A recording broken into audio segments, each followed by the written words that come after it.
Gleyber Torres is a Detroit Tiger. We got a lot to say. We got a lot to talk about. We will do that all today on Locked On Tigers.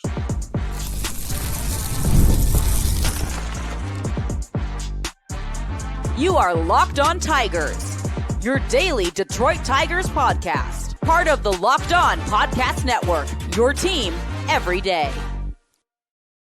What is up, everybody? Welcome back to another edition of Locked On Tigers. I'm, of course, your host, Scott Bentley. Today is Monday, December 30th, 2024. Thank you so much for making Locked On Tigers your first listen every single day, free and available wherever you get your podcasts, including YouTube. Part of the Locked On Podcast Network, your team every single day. We have a lot to discuss. Okay, I'm clearly not in studio, which is my bedroom, not at home, not in the beautiful city of Michigan, down south, visiting some family, but mom is still a Tigers fan, as you can see, so still got the stuff on the wall. She's a real one. So we have a lot to go over, and we don't have enough time to dawdle and dilly-dally and be like, oh, like, how was your weekend, whatever. We got to get right into it. All right, so many different angles to discuss here, involving Gleyber Torres becoming a Detroit Tiger, signing a 1-year, $15 million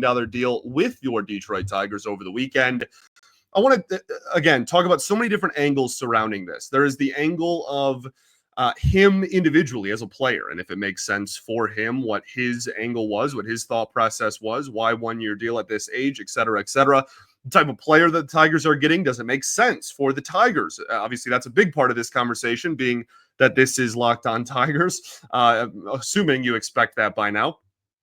So we have a lot to talk about with like the fit into the lineup card, what type of player we're getting, and with honestly just construction, right? Is he just only going to play second? Is there anything else? Obviously, a lot of people have talked about Colt Keith playing first base. I'm sure you've heard by now. So we'll go over all of that, but there's a much bigger conversation to have stemming from this that revolves around Spencer Torkelson. There's a big conversation around Bregman, even Javi a little bit. Like this has so many moving parts.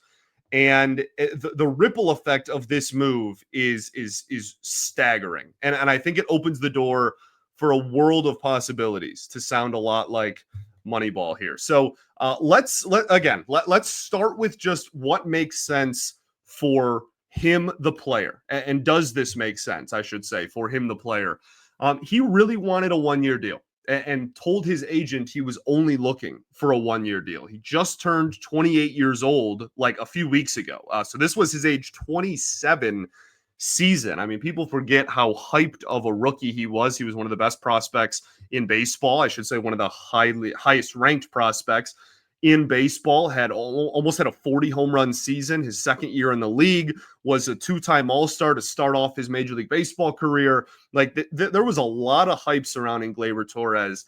And so he, in his mind, can sign a 1-year deal and still be well under 30 and try to get a long-term deal next year, right? And he says Evan Petzold wrote a great piece over at the Freep, combined two words there, where Evan asked some great questions and got some great answers, and talked about he's looking for a $100 million deal long term in the future, and that is kind of the bar, and he wants a 1-year prove it deal so he can bet on himself a little bit in order to prove that he is worth that. And because age is on his side, he's on the right side of 30, still a couple years away from even 30 years old.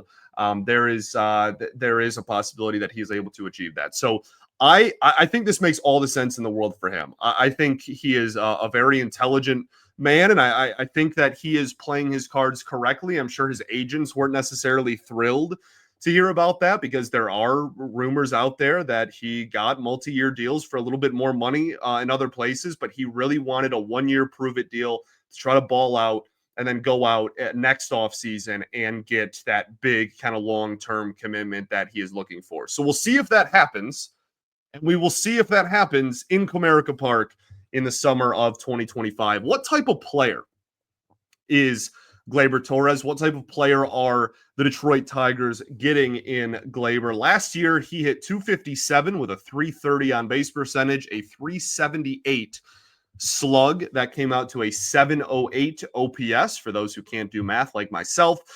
15 home runs and 63 RBIs. his OPS plus, WRC plus, whatever stat you want to use, was around 100 for both of those. So he was around an exactly league average hitter in 2024. He was worth 1.7 WAR according to Fangraphs.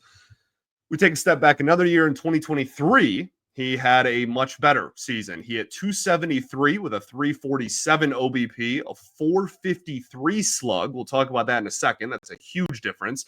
That is an 800 OPS with 25 home runs, almost 70 RBIs, and a WAR, according to Fangraphs, again, over 3.6 Fangraphs WAR. As I mentioned earlier, like this is a guy that at one point in his career hit almost 40 home runs back in his second year in the league in 2019. Now, if you're a baseball fan, and which I'm assuming most of you are listening to this show, you are very well aware of why home run totals maybe were a little high in 2019 across the board. The baseballs that Major League Baseball was using in 2019 may have had some juice boxes in them. We'll see what we'll see if any studies come out later on in our lifetimes about the infamous juiced balls of 2019, but he has not come anywhere close to that since. I don't expect him to probably ever again, but for whatever it's worth, he was able to do that in the 2019 season. His profile is where you understand very quickly why Scott Harris is taking this chance on him, even though it is just a one-year deal and he's not getting a long-term commitment out of, a second baseman here. You pretty quickly realize why, he really fits the Harris model, I guess is what I'm trying to say. He has almost always had really low chase rates. In 2024, this past season, he was in the 92nd percentile in chase rate. So he was in the fewest 8% of the league and expanding the strike zone, which is obviously great and something that this front office is looking for in a lot of players. Always has had an above average swing and miss rate, so it doesn't whiff a whole awful lot, doesn't strike out too much. In 2023, which is kind of a slippery slope to go across other years here, but in 2023, he was in the 91st percentile in K rate. So you're talking about a guy that can dominate the strike zone in his own way, even if that isn't necessarily going to be elite walk numbers. Like he has had well above average walk numbers for most of his career. Early on, when he was hitting a ton of homers and crushing the Orioles, like that was a little bit more of a sellout for power type of mindset. But really since then, the walk numbers have been consistently well above league average. And so that all is the type of profile that Scott Harris looks for outside of the batter's box. It is not the prettiest thing in the world. It's not the prettiest profile you'll ever see. He has pretty much always been a negative defender. He will not play third base. I think he's made that abundantly clear. This is a guy that earlier this offseason was, there was interest from the Washington Nationals, and he pretty much shot it down because they were going to have him play third base. And he was like, LOL, no. So that is something that, when we're talking about where he fits into the box that is the Detroit Tigers in 2025, we have to discuss how that is going to involve him maybe I shouldn't say never, but probably not very often, maybe never playing third base. We'll obviously break that all down here in segment 2. I don't want him playing shortstop ever under any circumstance. The Yankees tried that. It did not go well. He's not very good there. We can just call it what it is and be pretty blunt about it. So second base is really his spot, and that is where he will play for your Detroit Tigers, and he is below average there. Harris mentioned in the introductory presser that he thinks he can get more out of him defensively, and in 2022, he had a positive DRS, and it was around a net zero OAA at second base. So he does have the capability of being an average, maybe we'll call it, defender. But for most of his career at second base, he has been pretty comfortably below zero in the negatives in both of those stats over at second base. He has a weak arm, hasn't had positive arm strength in many, many years, and is not very fast, well below average sprint speed, not going to be a burner on the base paths either. the reason why you bring him in, and I bring up the rest of it just to like do our due diligence and really paint a full picture for everybody. But I know most of you know this already. But like you brought him in to hit, and if he can hit and be an around net zero defender, this is a guy that can be like a 3+ WAR player. He was over 3.5 WAR in 2023. That's a season removed from that.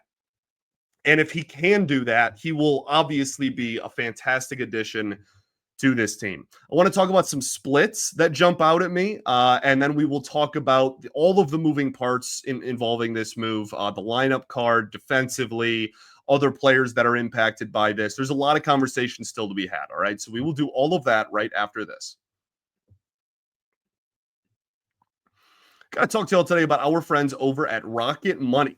Did Rocket Money help you find any subscriptions you forgot about or that you were paying for twice? That definitely happened to me. I had a few subscriptions that I didn't even realize I was still paying for, and Rocket Money made it so easy to track them all down. It's like having a personal assistant for your finances. Rocket Money is a personal finance app that helps you cancel your unwanted subscriptions, monitors your spending, and helps you lower your bills so you can grow your savings. It brings everything together in one place, whether it's subscriptions, your spending habits, or even goals you want to hit this year. Rocket Money has over 5 million users and has saved a total of $500 million in canceled subscriptions, saving members up to $740 a year when using all the app's premium features. For me, one of the best features is the subscription tracker. Truly, I've used it to cancel services that I wasn't using anymore, and I've already saved a ton. Plus, with their goals feature, I've been able to automatically set aside money for my future. No more stressing about budgeting every month. So cancel your unwanted subscriptions and reach your financial goals faster with Rocket Money. Go to rocketmoney.com/lockedon today. That's rocketmoney.com/lockedon. rocketmoney.com/lockedon. All right, everybody, welcome back here. Segment 2, Locked On Tigers. Appreciate y'all for tuning in, as always, making us your first listen every single day. Shout out to the everydayers that do tune in every day. We will, of course, be back on Wednesday as we get back to our 3 days a week schedule for the rest of the month of January here. And, of course, like if a huge bombshell drops on Monday, then like you're going to have a Tuesday episode. I'm not like super set in stone on it has to be Monday, Wednesday, Friday, but if it's a normal week with not a lot of news coming out of it, you can expect your episodes then. Back to Gleyber Torres, because we still have so much to talk about here. Some interesting statistical splits that I want to highlight. One of the things that the Tigers really wanted to bring in this offseason was a player that hit left-handed pitching well. And the Tigers as a team did not hit left-handed pitching well. They hit right-handed pitching decently well because they had a ton of lefties. But they did not, that whole platoon thing, they did not do as well as they should have, for sure, against left-handed pitching. Gleyber Torres is a righty. In 2024, against right-handed pitching, had a 255 average and a 674 OPS. Against left-handed pitching, had a 265 average and an 811 OPS. A lot more power from the left, or from the pitching from the left side. He is not a switch hitter. He is a righty. But the on-base percentage is good from both sides. And I think that is a really nice silver lining to have. You know, even if he doesn't have the matchup and he's going up against a right-handed pitcher, he is still a guy that is going to work counts, not strike out a ton, and be able to get on base and put the ball in play, even if the power maybe isn't as fierce from against right-handed pitching rather than left-handed pitching. In his career against righties, he has a 748 OPS and a 263 average. Against lefties in his career, a 271 average and an 854 OPS. Good on-base percentage against both, almost 100-point difference in slugging percentage, which again is where a lot of that OPS change comes from.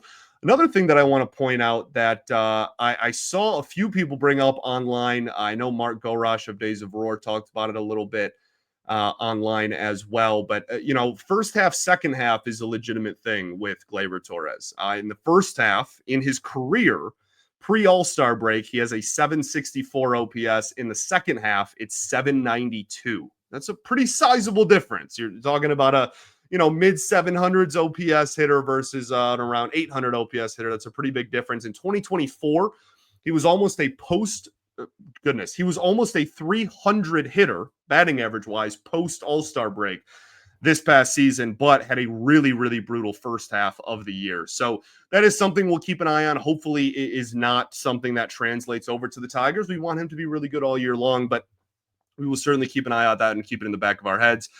Runners in scoring position, a 269 average and a 798 OPS with RISP in 2024. Good. In his career, 281 average, 813 OPS with runners in scoring position. Good. In Comerica Park, a 283 batting average and an 1,000 OPS in his career. Hilarious that it is that good. Hopefully that's something that translates as well. And then, like I said, he was an all-star in 2018 and 2019. So let's get into the kind of nuts and bolts of this conversation, which is the other things that this signing affects. The butterfly effect that is signing Gleyber Torres for the Detroit Tigers. Sounds like Gleyber's going to play second, which we talked about a little bit earlier with defense, and that means Colt Keith is going to play first base. We talked about Torres' defense already. Let's talk about Colt Keith. I will be honest with you, the concept of moving Colt Keith off of second base, I actually don't really like. I am not a huge fan of the strategy that is going to be moving him off of second to go put him at first base. And here is why. Just hear me out. I'm not saying I'm like against this signing or that I think this is stupid or that it sucks. Just big picture, bear with me for a second here. Colt Keith was way better defensively from June on. April and May objectively struggled a lot. Was way better from June on and certainly in the second half of the season at second base. And I think his value is still so much higher to this team, the amount of value he can provide the Detroit Tigers, with him sticking at second rather than putting him at first base. If he stays and is the long-term option at first base, he needs to hit really, really, really well. And you can say that about a lot of first basemen, but that is the fact of the matter, right? Defensively, you are not going to provide as much value at first base, especially if you're a minus defender at first base. You better crush the baseball. And so that is asking for and kind of hoping for a big step forward with Colt Keith offensively. Now, I expect that to happen. Don't get me wrong. I how quickly we forget the hype surrounding Colt Keith. Obviously, this year offensively wasn't fantastic, but it wasn't awful either, especially in the second half. I think Colt Keith is going to be a dang good hitter and one of the more vital and important bats in this lineup going forward. But this is going to be his second year in the league, and you're putting him at a position he has not played consistently in his entire life, and you're asking him to also, on top of that, take a big step forward offensively. Don't love the whole concept of that. Again, like his value would be his highest at second, and you're moving him off of there, and his replacement is a one-year deal. Now, if Gleyber crushes the ball and at the All-Star break they extend him for 4 years, then bada bing, bada boom, I'm an idiot and we can move on. But like, if this is just a one-year deal and Gleyber wants $100 million, like I would imagine he's going to want to test the open market next year, and that's the sole reason why he signed a one-year deal. Then next year, you're just going to be having the conversation of, okay, well, where does Colt Keith play in 2026, right? Like you're just going to keep kicking the can down the road of like trying to find the long-term spot for this dude. And I feel like it's a slight contradiction of the front office that has been preaching, young player development, and we don't want to block everybody and like whatever. Like that's been their excuse for not signing players forever. And then they do, and it doesn't block Colt Keith necessarily, but it moves him to a position he's not used to and has never played. So like it certainly is, I think maybe not like a hardcore contradiction, but like a slight head scratcher given what they have been preaching. And like in general, I know some people will hear this and be like, okay, well, they can just move him back to second when Gleyber's gone in 2026. Maybe, right? And so be it. But like it still then feels weird if you are trying to develop him at second base to, in his second Major League Baseball season, move him off of the position just to inevitably move him back later. And if the plan isn't to move him back later, then that kind of disappoints me because I thought that he was a lot better defensively in the second half. And maybe he's a Gold Glover at first, man. Maybe he is. And we will do, backflips on here and throw a parade if he is. But there, again, he has never played first base for a prolonged period of time ever in his life. Like there is very far from a guarantee that he is going to be, a really good defender there. He has all the athleticism to do it. He has all the baseball tools and baseball sense to do it. He absolutely can. And I hope he does. And we'll talk about that a lot throughout spring training and whatnot. But that's, I don't know. This feels more of like a move you do when you're not sure what position he's going to play long term than like, okay, we'll just like, he's going to be the second baseman later, but like for this year, no. All of that being said, I want to highlight this point. I appreciate the flexibility that positional versatility brings this team and brings them right now in this moment, right? I think Torres is a signing that absolutely could work out extremely well for the Detroit Tigers. And I think it's a pretty high ceiling move with not a very low floor, being that it's not a long-term commitment. And he's never been like a terrible baseball player and he's still in his prime years, et cetera, et cetera. And if the price to pay for that potential high ceiling move is Colt Keith has to play first base instead of second, then like I need to stop crying and like grow up and get over it, right? If that is the type of production we're going to get from Gleyber, then that is absolutely worth it and fine, and I will not complain about it in the middle of the season, and it'll be well worth it to me. But gut reaction, that's kind of how I felt about moving on from Colt Keith at second base, especially for a guy that's not a very good defender himself historically at second base. It's not like we're putting a Gold Glover over there and that's his replacement there. You know what I mean? Let's talk about Torkelson, because he is now the odd man out. And that is a weird concept to draw and a weird conclusion to draw from signing a second baseman, but it is the reality we all find ourselves in. So let's talk about that. We'll talk Bregman and more right after this.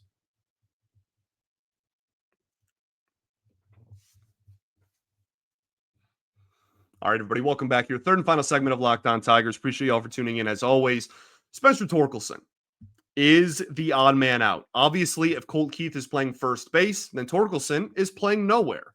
I want to get this off my chest here first and foremost, okay? I've seen some people online talking about like a platoon maybe, because Colt Keith's a lefty and Torkelson's a righty. Colt Keith is not a platoon bat. He is not. I've seen it on the internet. No, he is. And I'm not saying he won't get pinch hit forever. That's obviously not true. It's an AJ Hinch team. But like, you don't go out and go, okay, we need someone to platoon with Colt Keith at all times. He hit better against lefties as a rookie in 2024. He hit better against lefties than righties as a left-handed hitter against left-handed pitchers. Just combine the word pitcher and hitter. And he has never been a platoon hitter with an aggressive platoon in his entire life.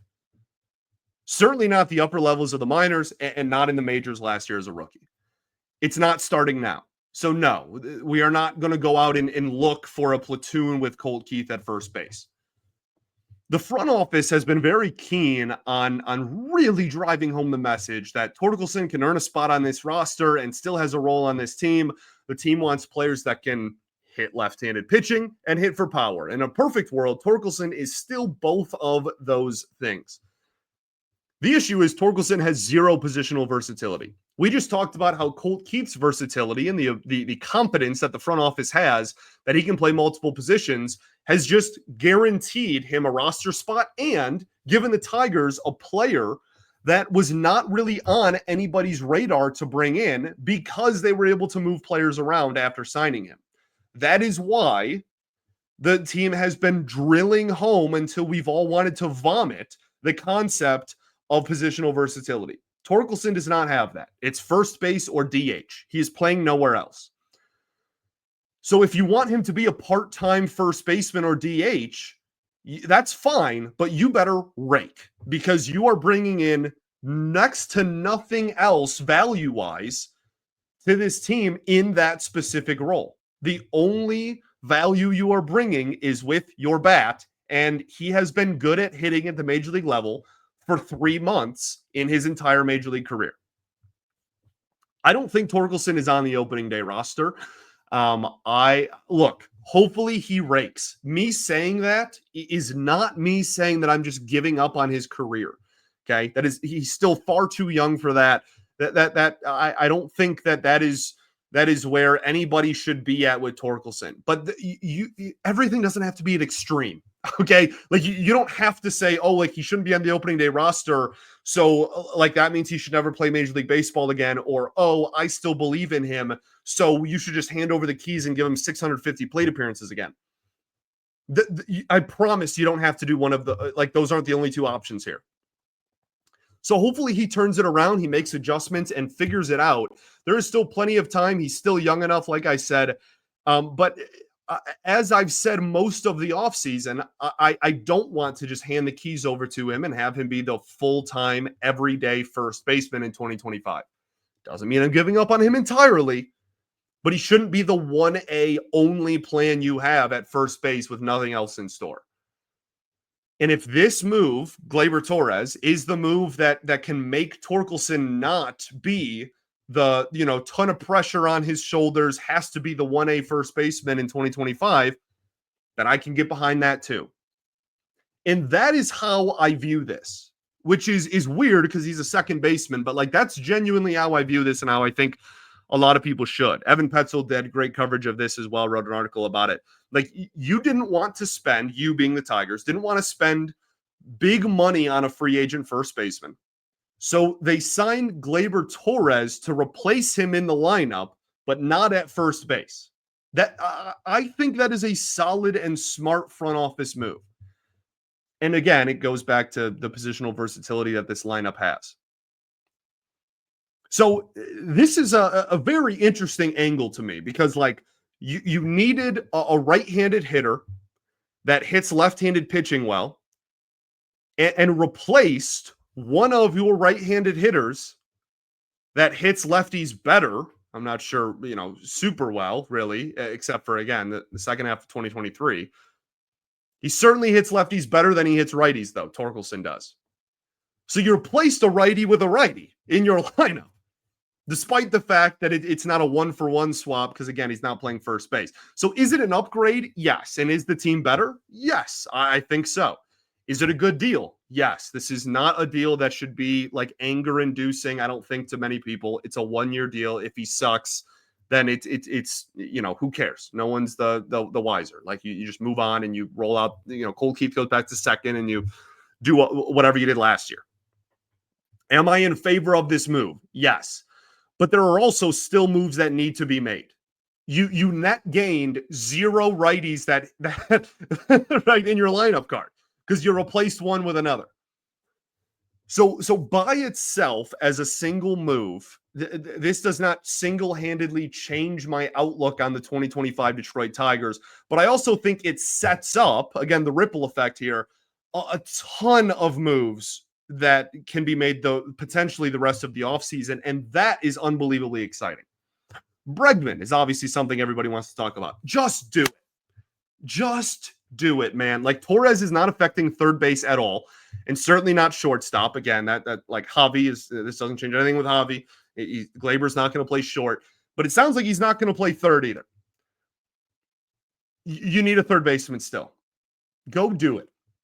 By all reports, the Tigers are still all in on, I shouldn't say all in. They're still aggressive on Bregman and are still having talks with him. And this move of signing Torres does not sway or cause them to pivot from their interest in Alex Bregman. If you walk into spring training with your outfield already being what it is, which I think has the potential to legitimately be an elite outfield in Green, Meadows, Carpenter, Vierling, whoever you want to throw as like the platoon, the other platoon in the corner, right? That could be legitimately one of the more valuable in terms of like wins above replacement in the American League as far as outfields go. And then you walk in with an infield of Colt Keith, year 2, hopefully taking a step forward offensively. Gleyber Torres at second base. Shortstop can be the Javi and Trey Sweeney show. We have a platoon there, so we're not getting as many at-bats from Javi offensively. Addition by subtraction there a little bit. And then Bregman at third base. That's a much better offseason than I was anticipating on here just a week or so ago. The Tigers also have made it very public that they're still very interested in Roki Sasaki. As we've said a lot of times, we've kept people up to date with that on this show. That is not a financial bidding war. He's gonna get about the same amount of money from everywhere because of the type of international free agent he is. So it genuinely is just a bunch of people presenting him with presentations and pitches as to why he should join them, visiting a bunch of organizations and seeing what the best fit is for him. We'll probably get that news after the 5th or 6th of January, something around there, is when we'll have probably a little bit more traction as far as that goes. All in all, to put a bow on this, I like this, and I don't have any huge issues with it. Do I think this is franchise altering? No. Do I think that the Tigers, again, I literally said 5 minutes ago, this does not significantly change or alter the perception of the Tigers or what I expect out of the Tigers in 2025, this one move in a vacuum. But if this does actually cause all of the other ripple effect moves that it could, then you're talking about a really, really exciting winter here. But it also, you swing and miss on Bregman. You don't get Sasaki, obviously. You look around, you don't get anybody else. And if you roll into next, this spring training where your only two additions were Alex Cobb and in a 1-year deal of Gleyber Torres, that probably doesn't change a whole lot and isn't going to induce a ton of optimism. So we're still early in this thing, and in the sense that maybe not literally, but there are still a lot of moves that could be made. And if this is the launching pad into more moves, then good job all around. And I think that this could work out really well for both parties. If this is just, the last move they make and then they sit on their hands, then we'll criticize that, and it should be criticized. But from where we stand right now, I have zero issue with this in a vacuum, and just, tunnel vision, just looking at this move and not looking at the big picture. I think that this could be very beneficial for the Detroit Tigers, and that is why. Thanks for making Locked On Tigers your first listen every single day. Shout out to the everydayers that do tune in every day. We will, of course, be back on Wednesday. I appreciate you all greatly. Hope you all are having a fantastic holiday season. We will do some fun New Year stuff later in the week, depending on what happens, in the rest of the Tigers news world. But for now, we got Gleyber Torres to discuss. My biggest, I probably should have said this earlier, so I'll tag it on here to the end really quickly because I'm already way over time. The biggest, I think, hesitation, maybe the biggest complaint I've seen from people that I think is legitimate with him is the OPS was just barely over 700 this year. And I understand that would have been one of the better hitters on the Detroit Tigers in 2024 for starters. Okay. That's how low the bar was offensively. He would have been one of the more productive hitters on the team. That was also around league average OPS for 2024. Hitting was down across the league. And if that is the floor, you take that 10 times out of 10, man. And if that is what he ends up doing, then it'll probably be slightly disappointing, but that's not a bad player. That's like a 1.5 to 2.5 win player if he's decent at defensively at second. If the floor is what he did offensively this year, then even if he doesn't even reach half of his ceiling, you're talking about a 760, 770 OPS. And that could be really fun. Also got a beard. Also, shout out Gio Urshela. Him and Gio Urshela own a hitting academy down in Florida. And apparently Gio Urshela talked about how great the Tigers organization was to him and how great it was playing for the Detroit Tigers. And that is one of the reasons why Gleyber Torres was okay with coming to Detroit. So shout out Gio Urshela. Shout out Gleyber Torres, who's got a beard now that he's not a Yankee. And we'll see if he can get back on the horse and hit some balls for the Tigers this summer. All right. More moves to come. Make this move really, really fun. Just in a vacuum. Fine with it. Peace and love. Going to therapy's dope. I'll catch y'all Wednesday, baby. Go Tigers.